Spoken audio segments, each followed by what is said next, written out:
Guys, I love Halloween. You like to dress up, huh? I do, but that's not why. Oh, you love all the candy. Well, the candy you can probably eat anyway, right? Candy is sweet! But no, that's not it either. It's because I love scary movies. Wait. Is today's episode about horror films? Is that what's going on here? Because, guys, I don't know what today is. No, Neil, it's not. You okay, buddy? No, I'm good. I think I was just quickly trying to think of my favorite slasher movie because I didn't want to be left out. Well, we'd never leave you out, old friend. Thanks. But I would love to see some great classic horror films in the movie theater. Well, Nick, you are in luck. What do you mean? I don't have a TV, so I don't see advertisements. Dude, Cumberland 12 is playing classic horror films this whole month, every Wednesday night up until Halloween, man. What? You guys are the best. I gotta check these out. Thank you. You're welcome, and hello, and welcome to Top 12, our fellow film friends. Okay, hey, I need to just interject here for a second.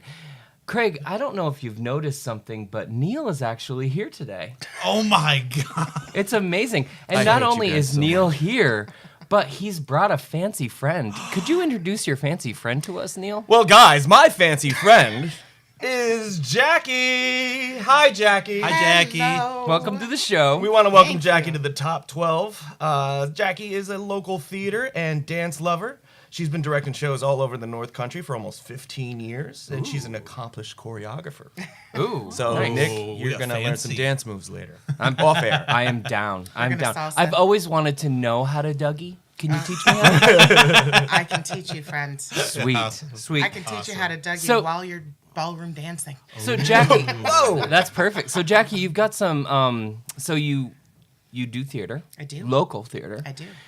Do you have any projects coming up? I do. I have a big, great project, and I'm really excited about it. I'm directing Young Frankenstein the musical at Clinton yeah. Community College. Nice. And it goes up the weekend before Thanksgiving. Awesome. Very Super cool. excited about it. That's sweet. Yeah, I've got an amazing cast, and we're up and running on rehearsals, and they've been going really well, and so we're really, really excited about it. And I'm a huge, huge Mel Brooks fan. Oh yeah. So Nice. being able to do this show, which has never been done up in the North Country, just super excited about it. Wow, that sounds awesome. Yeah, we're going to go. Yay! So if you didn't know me, my name is Nick. And this is Craig. Hey. I'm Neil. And I'm Jackie. Yeah. Well, again, welcome, Jackie. And today's episode of Top 12, we'll be discussing the upcoming film Widows. The film focuses around 4 unacquainted women who are forced together in the wake of their deceased husband's criminal activities. Widows is directed by Steve McQueen and stars Viola Davis, Michelle Rodriguez, Elizabeth Debicki, Cynthia Erivo, which we had Yeah, in it's another Erivo, recent film. huh? Yeah, Okay. yeah. Yeah, she's great. Yeah, and Liam Neeson. Widows opens at Cumberland 12 on Thursday, November 15th. So before we get started, guys, I got a question for you, ladies and gents. What's your favorite heist movie? The Italian Job. Nice. You talking the original or the Mark newer? Wahlberg. Mark Wahlberg. Yeah, Yeah. that's right. He's fun Awesome. to look at. That movie put like Mini Coopers on the map. Yeah, Everyone's it like, did. "Oh my It did. god, I gotta I get a Mini love Cooper." those. I really feel like that movie wrecked a lot of Mini Coopers as well. like That's true. because that movie has things that, okay, I'm sorry, normal cars can't do that. A Mini Cooper definitely can't do that either. But they souped it up. That guy souped up all the Coopers. That's It was- true. It was, That's true. It was good. Nice. Well, mine was, I'm going to have to go with my favorite heist movie is Snatch. Yes. So I think so good. probably Guy Ritchie's best film. I mean, he's got great films. Yeah. I'm not discounting any of his films, but Snatch just has a pacing that every part of the film is enjoyable. Yeah. Yeah. Yeah. Yeah. I love that movie. Agreed. And it's And an evil Austin Powers. I mean, the Austin Powers that you wished was in Austin Powers. yeah. Imagine Austin Powers with Brick Top. With Brick Oh, Top. just- okay. That'd be great. Yeah. Like no more Mike Myers, just that one actor. Yep. And Vinny Jones. It was. Yeah. I mean, Vinny Jones had been in movies, but as a prominent football player. Yeah. But his role in that film is great. His line when he delivers, he's like, "Why do they call him the bullet dodger?" And then he says because he dodges bloody bullets. It's so good. No, the best is when he's smashing that guy's face And in listening with to the- Madonna. with the door. Bam, bam, bam, and the phone rings. Stops, picks it up. Bonjour. Yes. So great. Yeah, so yeah, great. that's really, really Vinny good. Jones, love him. I need him in more movies. Yeah. So. Yeah. He was the reason why you should watch Assassin's Ball. What was it? That movie? Not Ballistic. Smoking Aces 2, Smoking- Assassin's Ball. Oh, okay. I mean, the movie's terrible, but he's great in it. So I guess my favorite heist movie has been parts of my life my all-time favorite movie. I'm just slightly conflicted because I don't really love Quentin Tarantino as much as I used to, but my favorite heist movie still to this day is Jackie Brown. So good. Pam Grier playing a smart, witty personification of her former roles. There's every single person, including Sam Jackson, is the most rotten human being in the world, and Terrible. he plays that really well. It's the only role that I thought Bridget Fonda was any good in. She plays an annoying person, and she does a really good job at it. Everyone in it is really great, but the relationship between Jackie Brown and the bail bondsman is the best love story of the 90s, I think. It's just so great. So good. So good. What about I you, love that Craig? movie. My favorite movie, heist movie, is The Sting with Paul Newman. I It's love a great that movie. It's so good. Yeah. It's so good. Won Best Picture the year it came out, and it's like just a fun kind of gritty, like backstabbing the whole movie, and I love it. It's great. also something you Really could good. watch with your family too. I mean, Oh yeah, sure. Yeah, Yeah, it's- it's not it's like not it's inappropriate. not like a rated R, snatch thing going on here, but great charisma too. yeah, I definitely. haven't seen that. That's what I like about these. Oh. Really? About our podcast. We always talk about like movies. I own it that if were- you want to buy That's it. an- Absolutely. That's yeah. an okay. that's an essential movie. Yeah. and Yeah. that's also I would say a movie that stands up to the test of time. Absolutely. Yeah. So Yep. because it's set in the past, and they do a great job doing Cool. that. So Yeah. it's good. Well, now let's get on to our top 12 reasons why you should see Widows. Number 12, The McQueen is Here. Steve McQueen, the director, is known for such great independent films as Hunger, Shame, and 12 Years a Slave. Now he gets to sink his teeth into a moderately budgeted crime action drama that should really show audiences his strengths and how he is out to entertain a crowd. Now, this might be the fact that I have small children, but I can't see the name McQueen without thinking of a red sports car, Same. right? Okay. Yeah, Lightning McQueen.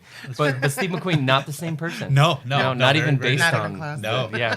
No, he's English. He's from England. Yeah. Very different guy. Oh, there you go. Have you seen? Yeah, 12 Years a Slave is oh, yeah. a I've seen fantastic. 12 Years a Slave. Yeah, Yeah, it's really so good. good. I love that. Oh, Yeah. and Hunger. Yeah. Hunger, Yeah. you've seen Hunger too. I You haven't haven't seen seen Shame? the other two. You haven't seen Shame? No, I haven't seen Shame. Michael Fassbender shows off his piece. Oh, that's the one. yeah. I was like, I gotta see that. I was like, oh, put that on my to see list, and I just never got around to it. I mean, okay. Now it's back on there. All right, great. he's no Chris Hemsworth. But that's true. but Magneto is pretty good looking too. All right. Totally agreed. Okay, let's go to number 11. Remix. All right, this movie is a reimagining of the 1983 and 85 UK TV show. There was two seasons of 6 episodes that starred Anne Mitchell and as Dolly Rollins.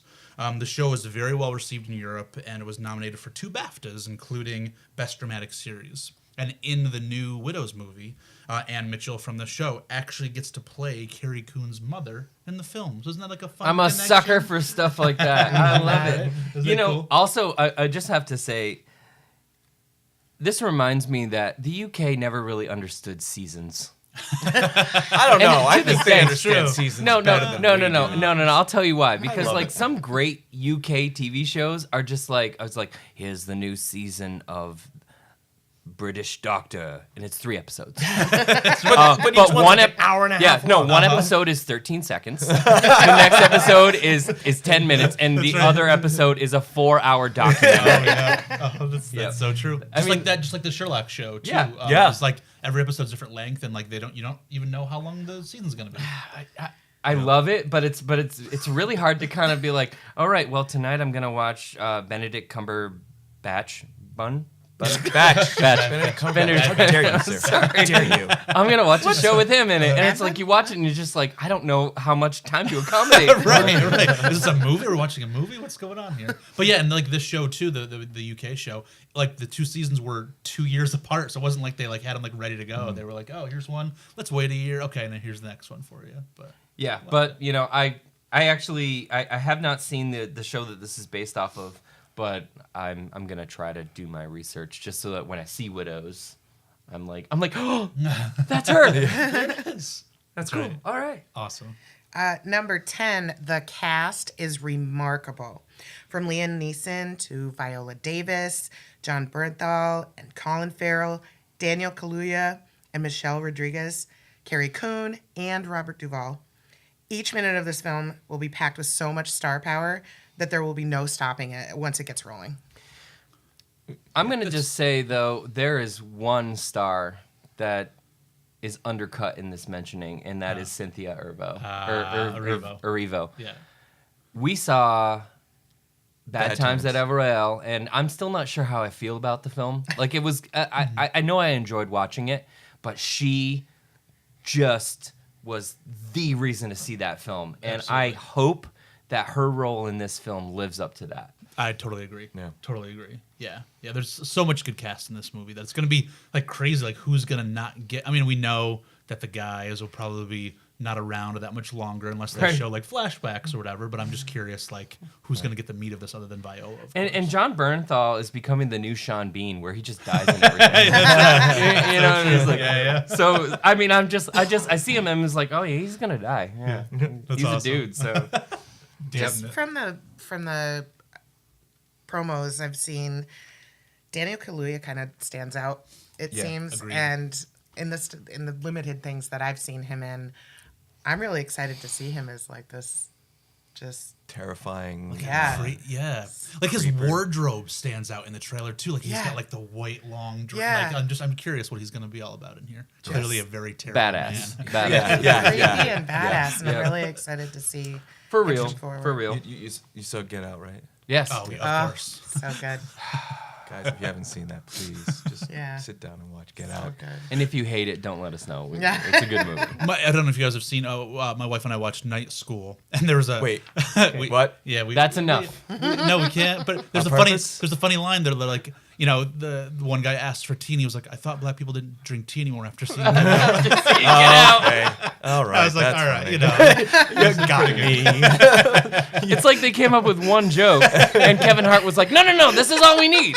We don't need a movie. We don't need anything else. It's just I'm gonna build a movie around this joke." you don't know, you haven't seen it, but I don't know. You're barking up the right alley. And guess what? I'm not gonna see it. Fine. Sorry, Craig. Okay, it's fine. Not sorry. Number 9, Powerhouse. So the script was not only penned by director Steve McQueen, but writer Gillian Flynn is also responsible for a majority of the story. She's been known for such hits as Gone Girl, at the HBO series Sharp Objects. Yes.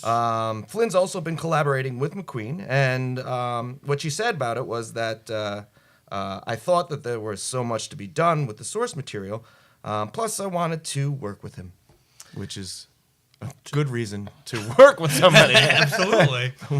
Yeah, they met at like this this hotel bar, and Steve McQueen was obsessed in Gone Girl when Ben Affleck goes to the bar like at 9 a.m. or whatever and asks for whiskey. So he was like, I want that to be part of my movie. So they went to this bar in the morning and he asked for whiskey, and Jillian was like, I want a whiskey too. So like they both like bonded over like early morning drinks, I guess. That's awesome. So Gone Girl, Have you guys seen that movie? Yeah. Oh, of course. So good. It's so good. Yeah. Awesome. It's so good, but it's love also like it was a movie that I don't think the trailers did it as much justice because it is a so intelligent film. Oh, yeah. And when you're watching it, I felt like M. Night Shyamalan could not work twists in that well. Like Gone Girl was just Yeah. it made sense, and you didn't feel betrayed by the twists. No. either. No, so not at all. it was very good. And especially if you didn't read the book at all or anything, you just kind of went in the movie fresh. You I were did. Like, Yeah. that's what I was too, because like Leah had read it, so the part's coming up and she's looking at me and like, and it happens and I'm just like, she's like, yes, this is the best. great. So it's awesome. Such a good movie. Awesome. All right, so number 8, do not work with her. Whoa. Oh, Whoa. oh. Sorry, guys. I get passionate about. Michelle Rodriguez was offered a part in the film even after the director was warned that he should not because she was difficult to work with. Rodriguez then turned down the offer because she felt like the role in the film were subservient to men. McQueen said that he needed someone like Michelle to be a part of this film because he was so against what the role She was, right? she was so against what the role meant that it would help defining the character. Now, here's this thing. Michelle Rodriguez. I have seen the gossip about Michelle Rodriguez. And What gossip? that she's impossible to work with. The stuff about when she was on Lost, that they basically wrote her character off because nobody wanted to work around her. Wow. And how difficult shooting scenes with her in the Fast and the Furious movies, which I like the Fast and the Furious movies a lot. But don't judge me, guys. All right? They're great heist films. They're fine. We're family. But Michelle Rodriguez, whether she's difficult or not, she's fantastic in her roles. And I love her in every film I've ever seen her in. I think she just is great. Yep. If she's Including a little... Avatar? Yeah. I After thought, probably she's badass. She's all I thought painted she- up and just like, yeah, I'm gonna do this now. I'm like, oh shit. yeah. yeah, but I can't think of anyone in Avatar that I'm just like, that's a little corny. I mean, who was in Avatar being like, wow, that was an Oscar-winning role? Giovanni Ribisi. Give me the Amartanium. I love him. But anyway, Michelle Rodriguez, I really believe that she is an important person for cinema because she is a strong female character and she portrays that. And whether that's written to the character or not, it's going to happen when she plays that role, right? Agreed. Totally.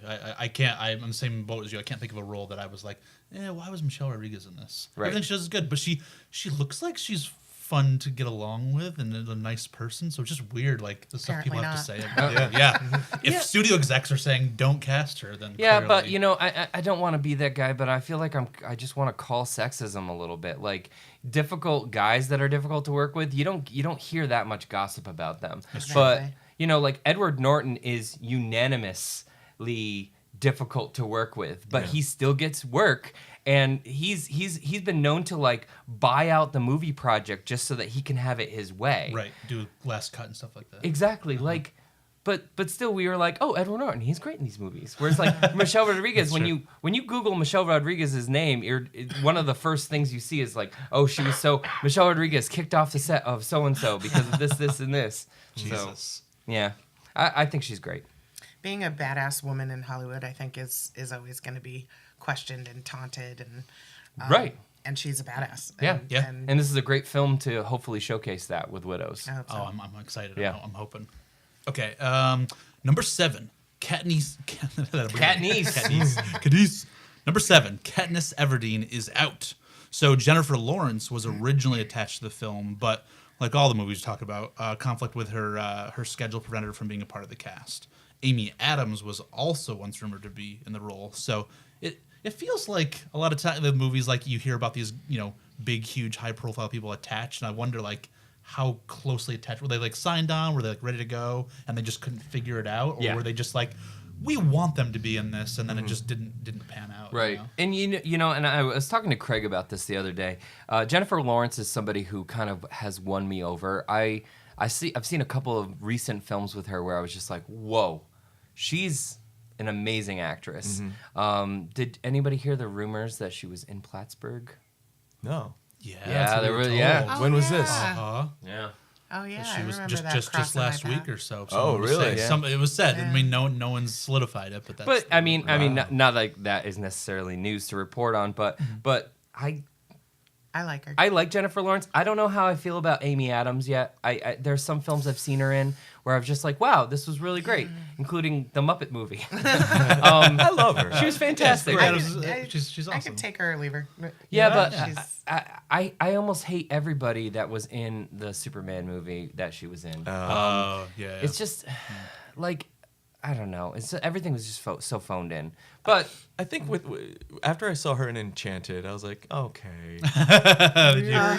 you're Enchanted, I'll take her. See, Yeah. come on. Perfect. Well, that's a- Enchanted. you There's know what? nobody else that could have done it that way, and she was fantastic. that's a Yeah. theater geeks movie right there. It really So? is. It really What's your is. point, Nick? you big theater geek. I'm not trying to make a point, nerd. But Jennifer Lawrence, every time I see Jennifer Lawrence on screen, all I see is Jennifer Lawrence. Like even in Mother, did you guys see? Oh, did yeah. you see Okay, Mother? okay. Uh-huh. Yeah. We're gonna fight. Now. It's gonna I'm be a gonna fight. tell you. I know that you don't like the movie Mother, and your complaints that the movie is pretentious. Yep. Oh yeah, that's it. Okay, That's exactly you're 100% right. But how can you make a movie about God and Mother Earth and not be pretentious? She is fantastic in this movie, I think. She's like the best part. Yeah. Okay. She was great. She mean- was great, but she was still like Javier- all I saw was Jennifer Lawrence walking around being sad, and I'm just that's all I saw. And I was Well, like, yeah, I oh. mean, it's an allegory for how we treat Mother Earth, you know? I mean, it You- kind of is. But Javier Bardem, I will tell you, yeah, he totally formed in that You think so? performance. Oh, 100%. He's just always like, Oh, God. I am happy. I am sad. Oh, yes, I will sleep with you, but only once. You know, like, but I love that movie, man. I don't know how you don't love that movie. I just don't. I'm sorry. Oh, God. That's fine. I know where you live. Number 6, the setting, Chi-Town.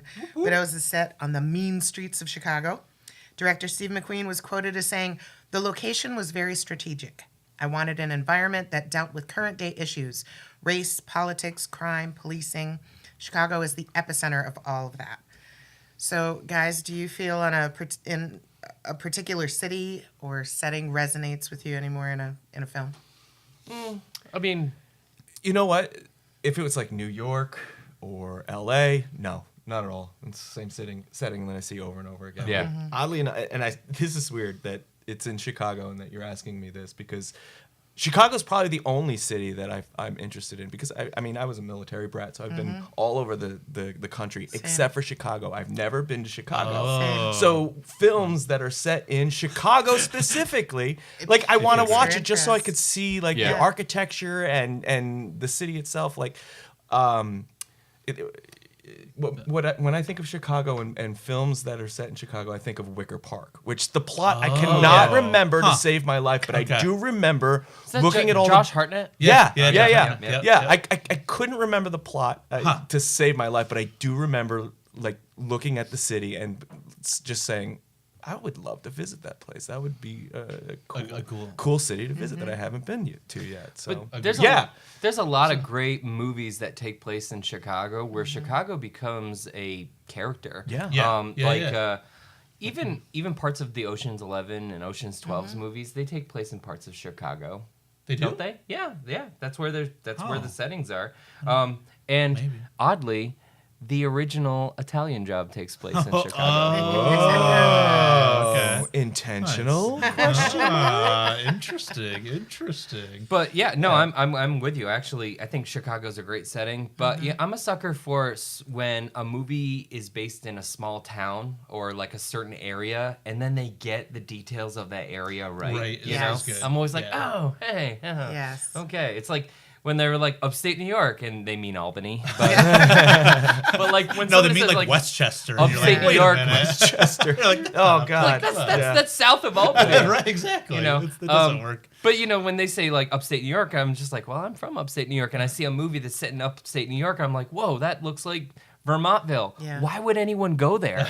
You know, sorry, Vermontvillians, but yeah, no, I think the setting is definitely very important. And I agree with Absolutely. Neil that that New York and LA are overused. They're just Very. like, and plus, like, you can have something set in LA or New York City, and you don't need to make it look like an actual place in either of those. Right. You can just, and because it was shot big. in Montreal or Toronto. Yeah, or Vancouver. or Yeah, whatever. exactly. Yeah. So yeah, no, I'm a sucker for proper setting. I just don't want it to be like beaten over the head like in Venom when they were like, "Hey, guess what? We're in San Francisco." "Oh, you forgot? We're in San Francisco." "Oh, wait, we're in San Francisco." Like, it just like, Yeah. don't keep throwing at me. Like, Yeah. you can show landmarks in Chicago or New York or whatever. Like, make Yeah. that be, but don't like keep throwing in our face Sure. where you are. And speaking of Venom, there's probably about a total of 5 minutes that shows actual landmarks of. I mean, the other stuff is all CGI and right. fake. Yeah. Put in there. Yeah. But still, but go they were see like- Venom because it was good. It was a lot of fun. Yeah, Just totally. don't have high expectations. That's right. I actually described Venom as like if Mountain Dew directed a movie. Yeah. You know, so Hey, yeah. Hey, don't spoil that. We No. got more to talk about. No, that. it's good. It's good. All right. All right. What about you, Jackie? Any cities that kind of speak to you? I was agreeing with you when you were talking about Chicago.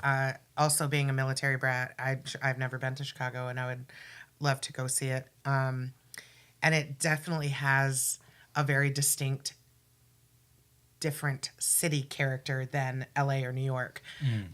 And I agree, LA and New York have just been so overused in movies. But I love that small town stuff when they get the details right. Yeah. You know. Yeah. When you were talking, it made me think of a lot of the Stephen King movies. That it Yeah. always seems to be set in Maine. Maine. You know, it's always Maine, Oh, and geez, no. and Well, but his books how- are set in Maine, Yeah, yes, for the exactly. most part. But how like when a movie is actually made, you know what they do to it to kind of Yeah. give that feel and that impression. Absolutely. Not all movies accomplished that of the Stephen King movies, but some of them did. And No, Totally. the most recent Gerald's Game did a pretty good job actually of it of getting the setting right. It's just a very disturbing movie to actually watch. I haven't seen that one. I read it, but I haven't seen it yet. The movie's better than the book. Is Really? it really? Yeah, oh, Good. 100%. I've started Gerald's I- Game. Yeah. Reading it multiple times and I never got through it. Yeah, I almost feel like you can't talk about settings without the conversation eventually leading to Stephen King. Because It's true. because like true. like even Yeah. sometimes they come back, which is a great Stephen King story, which was made into a made-for-TV movie, which is actually quite good. It's about a guy coming back to his small Maine town that he's from, where bullies from the 1950s are coming back to life and killing people. Yeah. Like that's kind of neat, Wow. Yeah. you know. And of course, you know. Yeah. That's perfect. So yeah, no, setting is super important. Mm-hmm. Absolutely. I thought Chicago would resonate with Jackie a little bit more, being a theater geek. Oh, yes. Well, I was trying to veer away from breaking out into song, you know? I was waiting for it. You need to do disappointed, you. Jackie. You need to do you. Let that theater And if you fly. don't, then Neil is going to do his rendition of Mr. Cellophane. So And I'll just come back with, he had it coming. perfect. Awesome. Number 5, Hot Topics. This film touches on many issues of today, such as sexism, police brutality, and even interracial marriages. I mean, we're all from upstate New York, more or less. And I know every situation affects many people in different ways, but do you guys feel that interracial marriage is still a big issue? Well, I married a Filipino woman, and I have a daughter. And Congratulations. thanks. Little bit of extra information on Yeah, me. we're And finding I it don't, out. I don't. But when I look at my daughter, I don't see one race or the other. I just see Well, she's your daughter. my daughter. Yeah. I forget that interracial marriages is a thing. But That's you why I did- joke right, about but- like I hate it. But you also That's didn't. why. You also didn't. You also didn't marry your wife because like, oh, I would like to get myself into an interracial marriage. Right, You right, know? exactly. No, that's not how it Exactly. works. That's not- People fall in love. For all I do reasons. think that it's a big issue because it's something that I think polarizes some people. There are some films that do it really well. There are a couple Robert De Niro films where he's very casually married to or dating a black woman. Absolutely. And Robert De Niro being the big Hollywood movie star that he is, he never makes a big deal about it. He's Right. just kind of like, oh yeah, I live in Toronto and here's my wife and blah, blah, blah. It's kind of awesome. Yeah. But yeah, I think it's something that we need to just see more casually. Just get in. Absolutely. Right. Yep. The So more be part of normal that. it presents itself in movies, the more normal it's going to be Yeah. accepted as, which it is. And I think it is a fine line with movies that they want to present an interracial marriage or relationship. And it's a really fine line of how casual do we get with this, knowing full well that this is important to the plot, if it is Sure. important to the plot. Right. Yeah. And I think it's a difficult line to manage Yeah. because race is such a hot topic Oh, in absolutely. general. Anywhere, yeah. So interracial marriage is a part of that topic. Yeah. And I think until the other calms down, there's not going to be any normalizing Yeah. of interracial marriage when it really is so incredibly beautiful and normal. Yeah. That's right. And as somebody who is a lover of people getting angry for stupid reasons, I absolutely love it when there's racial tension because of a casting or Yeah. some sort of situation. When people were boycotting the film Thor because Heimdall was being played by Idris Elba, Really? that Wow. That was a thing. people were boycotting it. Oh, you absolutely. serious? Wow. There were people who said that this was an affront to their heritage because Heimdall, of course, being a Norse god, could not possibly be black. And it's just and Mary Jane in the most recent Spider-Man films being a non-white redhead, that is just I mean, we need this kind of cross casting. We need this because in our culture it's very important. Yeah. But part of me can't help but really just get a giggle out of the people who get really angry because a fictional character is Not what they expected. Exactly. That makes me want Idris Elba to be Bond To play even James more. Bond. Oh, After yeah. hearing that, I'm like, wait, what? They had a problem with him in the only acceptable other Bond besides Idris Elba is if they cast a woman. That's right. That's the only time I'm going to be like, oh, I don't even care if it's good. I haven't enjoyed a Bond film since Casino Royale. I just think they're really boring. But if they cast a woman or Idris Elba, they have my money. I don't even care if it's good. So I will see it. Just watch it either way. Yep. Okay. Fair enough. So, number 4, drama competition. In this day and age, TV dramas have gotten better and better, with streaming services and network TV upping their game to produce the best scripts and visuals never before seen on TV. The studio knew this movie was going to have to work out. What? I'm going to start that sentence over again. It's long. Yeah. Wait, is that right? Is that a typo? Work cut out. Oh, it they're had gonna have its work cut out. Okay. Got it. I'm going to start the whole thing over again. Number 4. Drama competition. In this day and age, TV dramas have gotten better and better, with streaming services and network TV upping their game to produce the best scripts and visuals never seen before on TV. The studio knew this movie was going to have its work cut out to make it something suitable for the big screen. And they succeeded. Supposedly. we haven't seen this film, so we don't really necessarily know. That's right. I actually, so like we talked about earlier, I don't watch television. So, and part of the big reason is I don't see advertisements because I hate commercials. Sorry. Or just terrible commercials. I No like need good to commercials. apologize. I like good Absolutely commercials. No need to apologize. I like for good that. ones. But I do know because my wife loves to watch these like Chicago PD, I think is the name of a show. Mm-hmm. She likes to watch these on our streaming services that we have. And I'm used to that kind of television being Law and Order from the 90s, campy and kind of dumb, but still enjoyable. And every once in a while, I'll get sucked into something that my wife is watching. And I'm like, whoa, what movie are you watching? She's like, no, it's just an episode of blah blah blah blah blah. Right. You know, like Shameless, and I'm just like, oh, this is a TV show.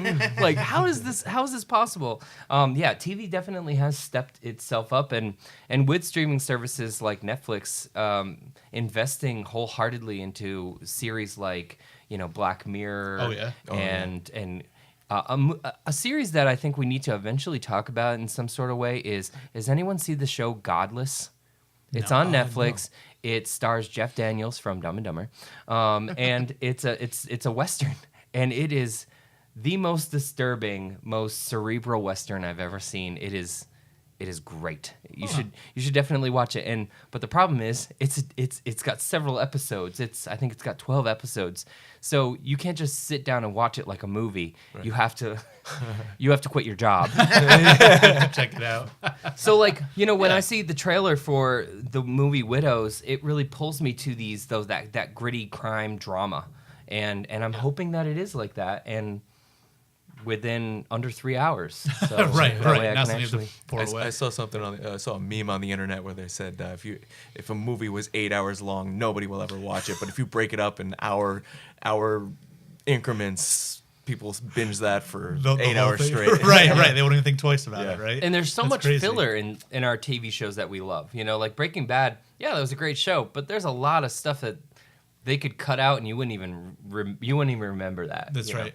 I wonder what the cut of Breaking Bad would be like if they took out all the filler and just gave you the juicy parts. How long it would be. A 2-hour version of Breaking Bad. You're like, oh, here we go. It's in one movie. But yeah, it's so much tougher now. People are like, where are the dramas? Why are there no dramas? It's because Netflix and HBO and everyone's buying all the content up. So it's tougher to put out a good stuff. But that's if you're not into horror or comedy, whatever, those are the movies you're looking for. Is that good, dramatic, gritty stuff that they just don't make. It's true, but I don't agree with the excuse that Netflix and HBO are buying all the good stuff up. What I think is they definitely are acquiring great IPs, but people need to step their game up. Write better scripts, make better content. There are a lot of terrible 80s movies starring Keanu Reeves or whatever. Actually, no, not that would be 90s for Keanu Reeves, right? Crazy. Yeah. But there are movies that are like, this is horrible, but I still love it. Like the movie Heat. It's not horrible. It's bad. What? No, it's awesome. I'll tell you, the movie has great moments in it, and it's got amazing actors in it, but it is still super campy, and there are still things that are like, that is so unrealistic and ridiculous. But the movie grounds itself in realism. Sure. It's dumb. I'm sorry. No, I love it. I'm disagreeing with this guy. I'm not saying it's a bad movie. I'm saying I enjoy it, but it's not intelligent. It is. If you put Vin Diesel in that movie, it would just be another Fast and the Furious.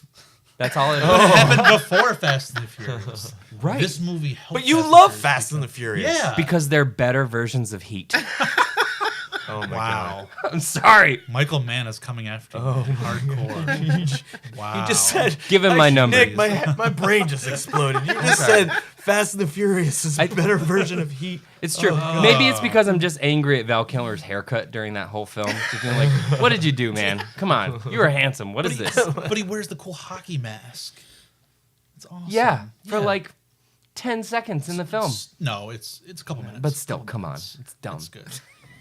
I'm sorry. Crazy. Sorry, not sorry. All right, number 3, 4 Times a Charm. So Widows is the 4th feature film that editor Joe Walker has worked with Steve McQueen. Walker found out on this film that the two are from the same area of London. They're practically neighbors. They didn't even know it. What? Isn't that crazy? Walker said on their projects, it is mostly one camera, so cutting the film is much easier versus having to weed through mounds and mounds of footage. Joe Walker said, the most important thing to me with editing is you've got to have you got the room. How does it play to the audience? That's what makes the difference. So this guy has edited all Steve McQueen stuff. He's sort of like the versions of the movie that we have seen. Yeah.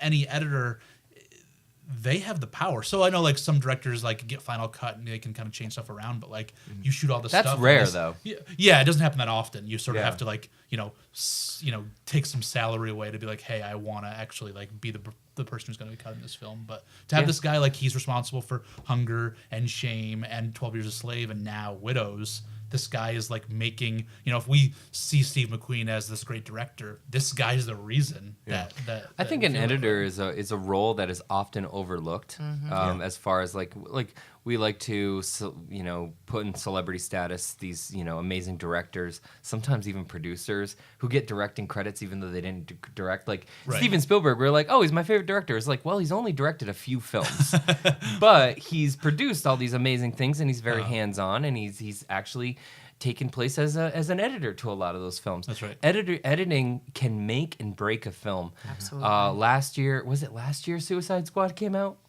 2 Augusts ago. Okay, so that movie had potential, but definitely suffered from a lot of production issues, one of them being terrible editing. Just Yeah. horrible editing. But there are some times that I've seen films that have had like the director's cut, and I've been like, wow, this is a different, better film. I like it. Agreed. So, or sometimes it's worse.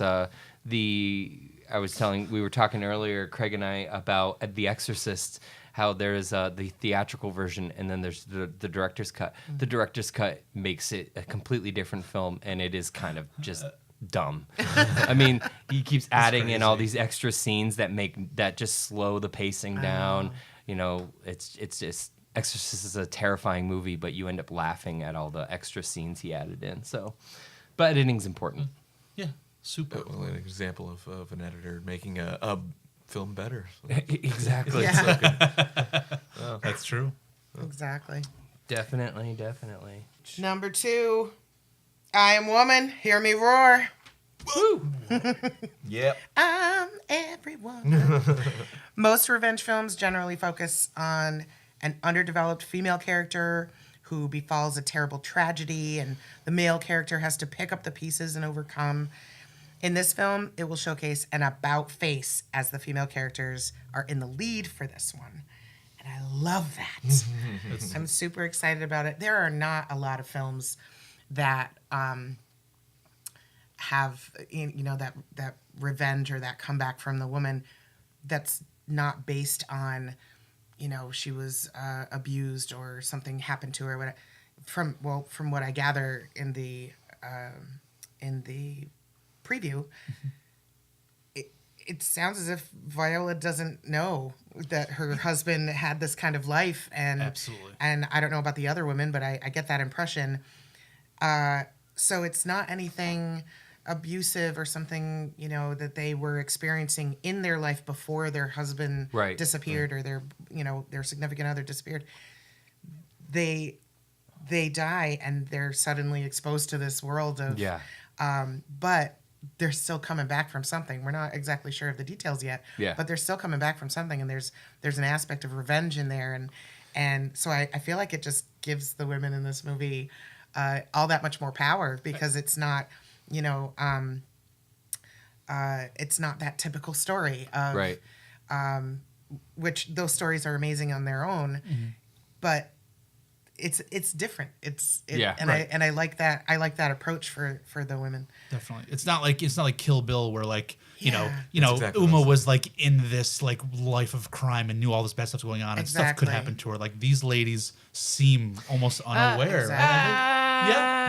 I don't know. So Yeah. I watched the trailer, Yeah. and it seems like definitely Viola Davis's character is somewhat innocent. Okay. And then is Yeah, exposed to I'm this just world. not sure about the but other some ones. of the other characters look like they're sought out for their skill set. You know what I mean? But aren't they? They're all the widows. Yeah, I thought. Yeah, but mean- but bringing them together to finish the job, they can't just be I had no idea what my boyfriend or husband was doing. No, that's not the case. They still have that ability set. And what I'm not arguing, but what I am saying is like I think that is great, because this portrayal of a victim turning into revenge, it's been done too much, and I think it's harmful actually to women in movies. There are some horror movies where actually a common trope in a horror movie is this woman is tortured for so long in the movie, and finally she snaps. And the only way that she can become the hero is she has to lose her mind first. Like I Spit on Your Grave, or even like the Halloween franchise. Right. But The Last Girl, that is a common trope. But there are films where like there's this badass woman doing badass things. There's this movie that's really kind of hard to watch. It came out and Selma Hayek is in it. It's called Everly. Anyone ever hear of that? She basically plays this woman who was addicted to drugs, and her lifestyle just got out of control. But she plays this prostitute who is involved with this gang, and something happens, and she just is like, okay, I got to take everything in my own hands, and she ends up killing everybody. And it's fantastic, but it's very difficult to watch. I love Widows, the idea behind it, but I don't want to see another like, I'm only doing this because my husband got me into this issue. I want to see, which is, I think, it's kind of hinted at a little bit in the... Yeah, that they have other stuff going on. Well, I would think that if it was written well enough, that I mean, it'd be interesting to see what kind of a woman would be attracted to a man who's a robber. And each one of those guys in the team, they have their own attributes, I'm sure. Yeah. So like maybe they met on a job, like maybe you know what I mean. Like, see, something I attracted want that. those women to those men, and I think it would be almost Right. complementary to the team that existed before they got wiped out. So seeing like the female counterparts of that, see how they work together would be an interesting. I wanted to see that in Ocean's 8. I wanted to see that in Ocean's 8, but unfortunately, I feel like that movie falls terribly flat. There's a couple great performances in that movie, but I don't know. It just felt like they were just doing everything in the shadow of the other Ocean's movies, and I don't know, just didn't feel right to me. But there are a lot of movies where the man, something happens and then the man takes over, like Death Wish. Yep. Is one of them. Both versions. Yeah. God. Bruce Willis. And John Wick, which a lot of people think John Wick, became John Wick in the films. They'll summarize it as like, oh well, his woman died and he had nothing to lose. No. He went crazy after the dog died. That's right. Killed his dog. He killed his dog. That his wife left him as a gift. Yeah, of course. Yeah. But like revenge plots, I don't mind that they've been done 1,000 times. I don't mind it as long as it's smart. I want to see badass ladies doing some badass things where they're just like, hey, not only are we going to do this, but we're going to do it better than our husbands could have done it. So I don't know. I guess that's high hopes though. No, it's good to have high hopes, especially in this film. Number one. Drum roll. What's the best thing to get excited about a movie? If there's explosions! So in the trailer, we see an insane explosion involving a getaway van. It looks epic, and we can assume that it's going to take out some other characters of the film. So I'm very excited to see what other types of fiery and emotional explosions happen throughout this film. There's going to be... It's going to be explosive. It's going to be explosive. Yeah. Were you trying to work in some sort of pun there? Like, it might be explosive. Exactly.